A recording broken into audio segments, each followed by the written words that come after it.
WhatsApp guys, तो आपका स्वागत है मेरे यूट्यूब चैनल दी ए स्टोरीज में। तो गाइस आ चुका हूँ मैं अपने एपिसोड 3 का पार्ट 2 लेकर। और गाइस अगर आपने अभी तक हमारे पिछले एपिसोड्स और पार्ट्स को नहीं देखा है तो अभी जाकर देख लीजिए, उनका लिंक मैंने डिस्क्रिप्शन में प्रोवाइड कर दिया है। और गाइस जो भी हमारे चैनल पर नया आ रहा है, चैनल को सब्सक्राइब कर दो और बेल आइकन को दबाना मत भूलना, ताकि हमारे लेटेस्ट अपडेट्स आपको मिलते रहें। तो यार स्टार्ट करते हैं बिना किसी इंट्रो के। अब मित्सु का रोबोट थोड़ा परेशान हो जाता है, क्योंकि उसे यूकी के साथ मूवी देखने भी जाना था, पर अब उसे मिचिको के साथ जाना पड़ रहा था। तभी वहाँ मिचिको आ जाती है। वो थोड़ा मुस्कुराते हुए मित्सु से कहती है, चलो मित्सु मेरे घर चलें। पर वो देखती है कि परमन वहाँ नहीं था। उसे आसपास कहीं पर भी परमन नहीं दिखता। तो मिचिको मित्सु से पूछती है, मित्सु परमन कहाँ है? क्या वो मेरे घर नहीं आएगा? मित्सु का रोबोट घबरा जाता है। वो मिचिको से बोलता है, अरे मिचिको, परमन किसी अर्जेंट काम से गया हुआ है, तो जल्दी आ जाएगा। मिचिको बोलती है, चलो कोई बात नहीं, हम दोनों ही चलते हैं, अभी परमन थोड़ी देर में आ ही जाएगा। फिर वो दोनों वहाँ से चले जाते हैं।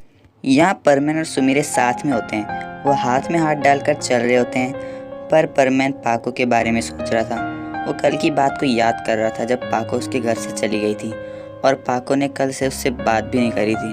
परमन सोच रहा था कि पता नहीं पाको इस समय क्या कर रही होगी। तभी सुमिरे देखती हैं कि परमन उदास है और कुछ सोच रहा है। फिर मिस सुमिरे परमन से पूछ ही लेती हैं, परमन तुम क्या सोच रहे हो? परमन ऐसे ही सोचते सोचते पाको बोल देता है। पर जैसे उसे पता चलता है कि उसने सुमिरे के सामने पाको का नाम ले लिया है, वो बोलता है, अरे अरे नहीं, कुछ नहीं, मैं कुछ नहीं सोच रहा हूँ, चलो ना वहाँ चलते हैं। सुमिरे समझ जाती है कि परमन मेरे बारे में ही सोच रहा है और उसे फील हुआ है कि उसने मेरे साथ कल अच्छा नहीं किया।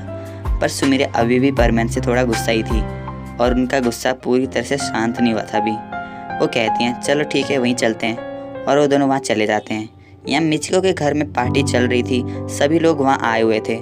मिचिको मित्सु से पूछती है कि परमन को और कितना टाइम लगेगा मित्सु? मित्सु बोलता है, वो आने ही वाला होगा। मिचिको मन ही मन खुश थी। वो मित्सु से कहती है कि मुझे आज परमन से कुछ बोलना है और उसे एक स्पेशल गिफ्ट भी देना है, और मुस्कुराने लगती है। पर यहाँ तो रोबोट को यूकी की चिंता सता रही थी।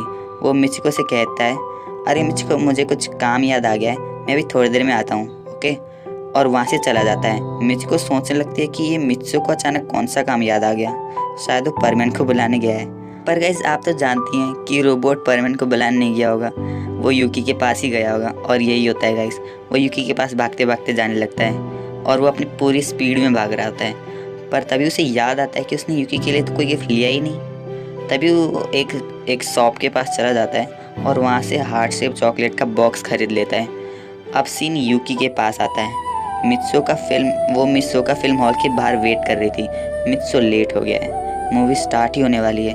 शायद वो मिचिको की पार्टी में चला गया होगा। यूकी रोने लगती है, पर तभी उसे मित्सु की आवाज़ आती है। वो देखती है कि मित्सु भाग भाग कर उसके पास आ रहा है। यूकी अपने आंसू पोंछती है और खुश हो जाती है। मित्सु का रोबोट यूकी के पास आता है और बोलता है, सॉरी यूकी, मैं लेट हो गया। यूकी बोलती है, अरे मित्सु, तुम आ गए? मुझे तो लगा था कि तुम मिचिको की पार्टी में चले गए हो और तभी यहाँ नहीं आओगे। मित्सु का रोबोट बोलता है, अरे मैंने तुमसे कल वादा किया था ना कि हम दोनों साथ में टाइम स्पेंड करेंगे, तो मैं मिचिको की पार्टी में कैसे चला जाता, तुम ही बताओ। और वैसे भी मिचिको से ज़्यादा मुझे तुम अच्छी लगती हो। यूकी बोलती है, क्या सच में मित्सु? और फिर मित्सु को गले लगा लेती है। मित्सु भी खुश हो जाता है। फिर वो दोनों साथ में मूवी देखने अंदर चले जाते हैं।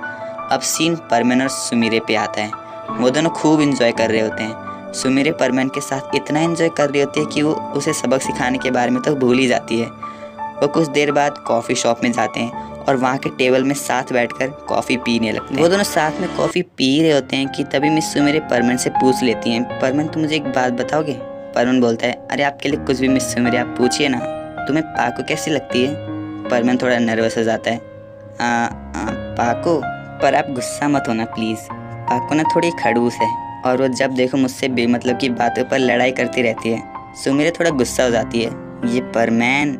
पर फिर जो परमन होता है वो बोलता है, पर कुछ भी हो, पाको मुझे बहुत अच्छी लगती है। वो मुसीबत के समय हमेशा मेरा साथ देती है, जिस समय काफ़ी सारे लोग पीछे हट जाते हैं, पर उस समय भी मेरा साथ देती है। मैं ये बात उसे कभी कह नहीं पाया, क्योंकि मुझे लगा कि पता नहीं वो क्या कहेगी, उसका नेचर ही ऐसा है। मुझे लगा मुझे पता नहीं डांट फाट दे वो।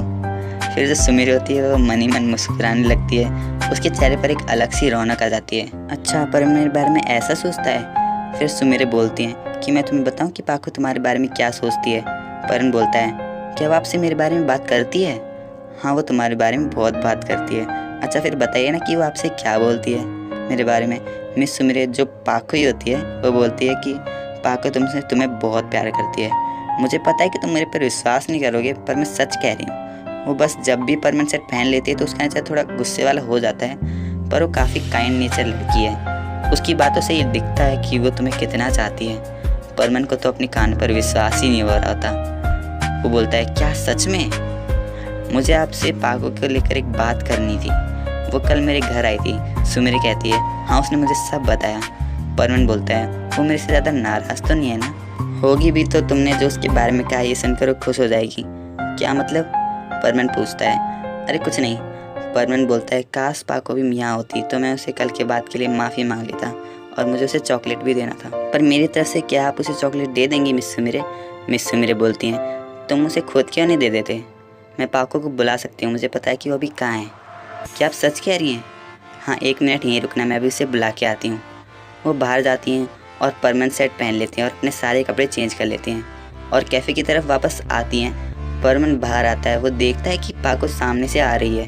परमानेंट पाको चिल्लाता है और पाको पूरी एक्साइटेड होकर भागते हुए परमानेंट के पास आ ही रही होती है कि तभी उनका पैर मुड़ जाता है और उसके पैर पर मोच आ जाती है। पाको वहीं गिर जाती है। परमानेंट जल्दी से पाको के पास जाता है और उसे उठाता है, पर पाको के पैर में बहुत दर्द हो रहा था। वो खड़ी भी नहीं हो पा रही थी। फिर परमानेंट देखता है कि पाको दर्द में है तो कुछ नहीं सोचता और पाको को अपने हाथ में उठा लेता है। वो बोलती है, अरे परमानेंट कोई बात नहीं, मुझे छोड़ दो, मैं चल लूँगी कैसे न कैसे करके। पर परमानेंट बोलता है, ये तुम कैसी बात कर रही हो पाको? तुम्हारे पैर में मोच आ गई है और मैंने देखा कि तुम ठीक से खड़ी भी नहीं हो पा रही हो, तो तुम चलोगी कैसे? पाको तो बिल्कुल चुप हो जाती है। उसे परमानेंट की बाहों में बहुत अच्छा फील हो रहा था। परमानेंट को देखती है और पूछती है, हम कहाँ जा रहे हैं परमानेंट? वहाँ शाम हो चुकी थी। परमानेंट बोलता है, इस समय नदी के किनारे सनसेट बहुत अच्छा लगता है, तो हम अब वहीं जा रहे हैं।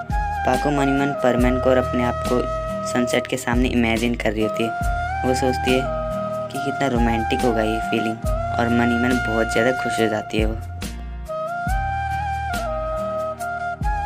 तो गाइस इस पार्ट में बस इतना ही रखते हैं। अगला पार्ट आएगा परसों और गाइस इस एपिसोड को हम ज़्यादा नहीं खींचने वाले हैं क्योंकि गाइस इतना सपोर्ट नहीं मिल पा रहा है इस एपिसोड में जितना मुझे पिछले कुछ वीडियोस में मिला है, क्योंकि आपके व्यूज़ तो आ रहे हैं पर यार वॉच टाइम उतना नहीं मिल पा रहा, लोग ज़्यादा देख नहीं रहे इस स्टोरी को। तो गाइस यार मैंने भी सोचा कि क्यों अपने एपिसोड को लंबा खींचा जाए, तो मैंने सोचा है कि इसको अगले पार्ट में ख़त्म ही कर देंगे। तो यार मिलते हैं मेरे नेक्स्ट पार्ट में, तब तक के लिए गुड बाय गाइस।